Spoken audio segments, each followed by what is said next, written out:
은혜모입니다. 폭포수가 시원하게 쏟아져 내리는 풍경입니다.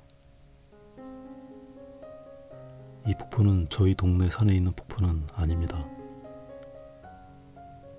인터넷에서 우연히 너무 멋진 폭포를 발견해서 그려보게 되었습니다. 말씀드린 대로 저희 동네에 있는 큰 산은 돌산이어서 비가 온 뒤에 아주 잠시만 계곡물이 흐르는 건천입니다. 비가 많이 오면 갑자기 물이 불어서 순식간에 계곡의 모습을 알아볼 수 없을 만큼 큰 물이 뒤덮어 버립니다. 그 즈음에서 계곡에 나가보면 정말 물이 무섭게 느껴집니다. 그러다가 비가 그치고 며칠만 지나면 계곡엔 물기 없이 바싹 마른 돌들만 횡덩그레 굴러다닙니다. 달력이나 화보에 나오는 예쁜 계곡 풍경을 볼 수 있는 날은 1년 중에 며칠밖에 되지 않습니다. 그래서 그런지 제가 그걸 인식하기 훨씬 전부터 특히 하류 지역에는 일부러 물을 막아놓고 수량을 조절하는 장치들이 몇 군데 있습니다. 말이 근사해서 수량 조절 장치지 그냥 돌로 쌓아놓고 콘크리트로 고정해서 물이 흐르는 양을 조절하는 정도입니다.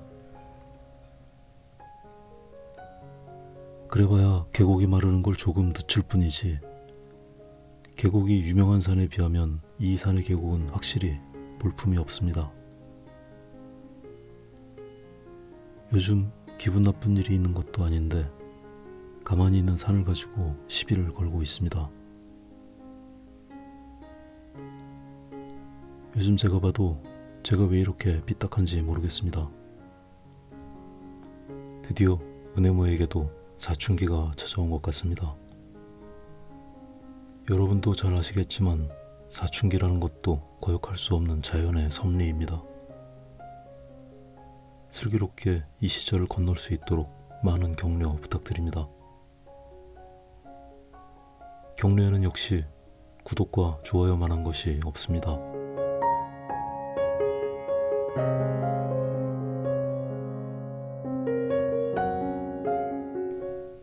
지난주 그림과 마찬가지로 이 그림도 이 과정을 밑색으로 활용할 계획입니다. 어찌 생각하면 이 과정이 좀 비효율적이라는 생각도 들지만 풍부한 밑색을 중요하게 생각하는 제 스타일에는 투자할 만한 가치가 있는 것 같습니다. 나이프로 밑색을 긁어낼 때는 밑색을 남기는 양도 조절합니다. 각 부분마다 남기는 양이 다르면 더 다양한 느낌을 줄 수 있기 때문입니다. 이제 본격적으로 그림을 그리는 기분입니다. 이 전까지의 과정은 땅을 고르고 다지는 느낌이라면 지금부터가 땅 위에 집을 짓기 시작하는 과정이라고 볼 수 있습니다. 이렇게 몇 번 그림을 그리다 보니 흰색 위에 막바로 구체적으로 뭔가를 그리려는 게 오히려 어색하게 느껴집니다.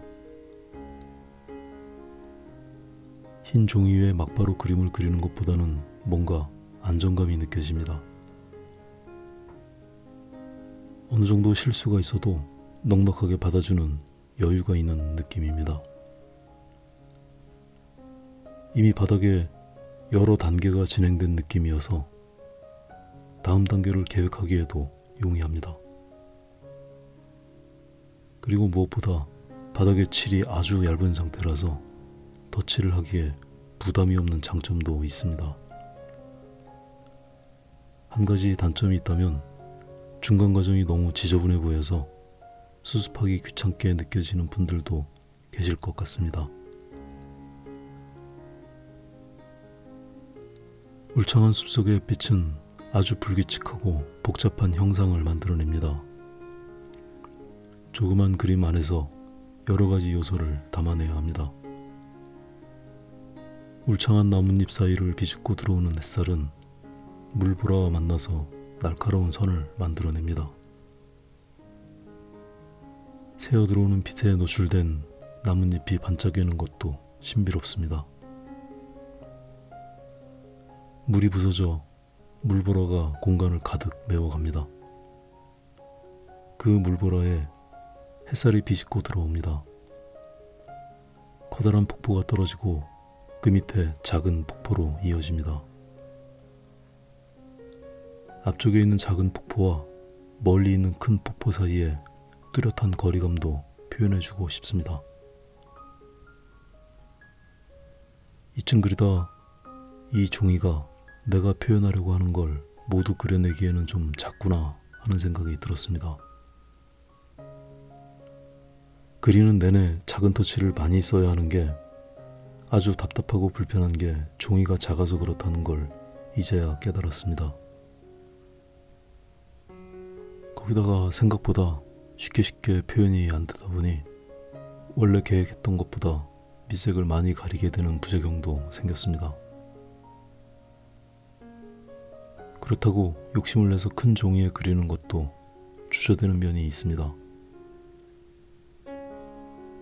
종이가 2배로 커지면 그리는 시간은 보통 4배 정도 늘어납니다. 그 정도 시간을 투자하지 않으면 그림이 엉성해 보이기 때문입니다. 매주 한 장씩 그림을 업로드해야 하는 신세다 보니 함부로 큰 그림에 도전하는 게 꺼려지기도 합니다. 원래는 저도 큰 그림을 그리는 걸 좋아하는 사람이었습니다. 유튜브가 저를 이렇게 만들어 버렸습니다. 앞에 있는 작은 폭포와 돌은 조금 더 섬세한 표현이 필요합니다. 물보라의 윗면에 햇빛이 떨어지고 물결은 아주 거칠게 부서집니다. 미세한 밝기의 차이를 신중하게 표현하는 것이 중요합니다. 큰 폭포의 옆쪽에 나뭇잎들의 표현입니다. 물보라의 표현에 못지않게 자질구레한 터치들로 그려야 합니다. 빛을 받은 나뭇잎과 가려진 나뭇잎 간의 대비가 아주 강렬합니다. 틈을 비집고 들어온 빛을 받은 반짝이는 몇몇 개의 나뭇잎은 유난히 더 투명하고 강렬해 보입니다. 이런 나뭇잎의 느낌은 아주 깊은 숲속에서나 볼 수 있는 신선한 것들입니다. 이렇게 빗줄기가 선명하게 보이는 것도 폭포가 만들어내는 물보라가 아니면 볼 수 없는 계곡의 특별한 장면입니다. 햇빛을 받은 나뭇잎은 노란색이나 연두색, 심지어 흰색을 동원해서 아주 밝게 표현하고 있습니다. 절벽의 옆쪽으로 빛이 스며들어 몇몇 개의 나뭇잎을 비춰줍니다. 작은 부분이지만 아주 특별한 느낌이라서 신중하게 표현합니다. 이 부분은 폭포와 물보라와 빗줄기의 표현이 뒤엉켜 있어서 아주 까다롭습니다. 모두 무채색인데다가 밝기도 비슷비슷해서 표현이 쉽지 않습니다. 그것들 간의 차이를 만들다가 너무 밝아지면 공간감에 지장을 줄 수 있습니다. 그림 전체에서 가장 염두에 두고 있는 것은 작은 폭포와 큰 폭포와의 공간감이기 때문입니다. 이렇게 그림 안에서 주안점을 두는 것이 정해지면 나머지의 것들은 그것을 위해서 조금씩 양보하는 것도 필요합니다.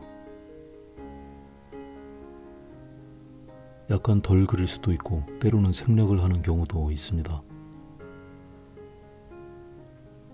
그림 안에 등장하는 구성물들이 모두 아름다울 필요는 없는 것 같습니다. 주요한 사물이라도 무한정 섬세하게 그릴 수는 없습니다.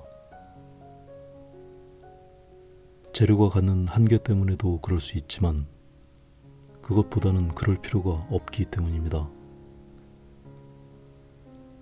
물론 극사실을 추구하는 작가들에게는 물방울 하나도 놓치지 않으려는 노력을 해야겠지만 그림의 형식은 그것만 있는 건 아닙니다. 그림을 그리는 모든 사람들의 숙제이겠지만 나는 어떤 그림을 그릴까를 생각해 볼 필요가 있는 것 같습니다. 평상시에 전시회를 통해서도 그렇고 그림을 많이 접하는 것도 좋고 좋아하는 작가들의 그림을 찾아보고 깊이 있게 관찰하는 것도 바람직합니다. 그리고 무엇보다도 자신의 그림의 특징이 무엇인지를 객관적으로 보고 장점을 살려내는 노력이 필요합니다. 오늘은 여기까지 하겠습니다.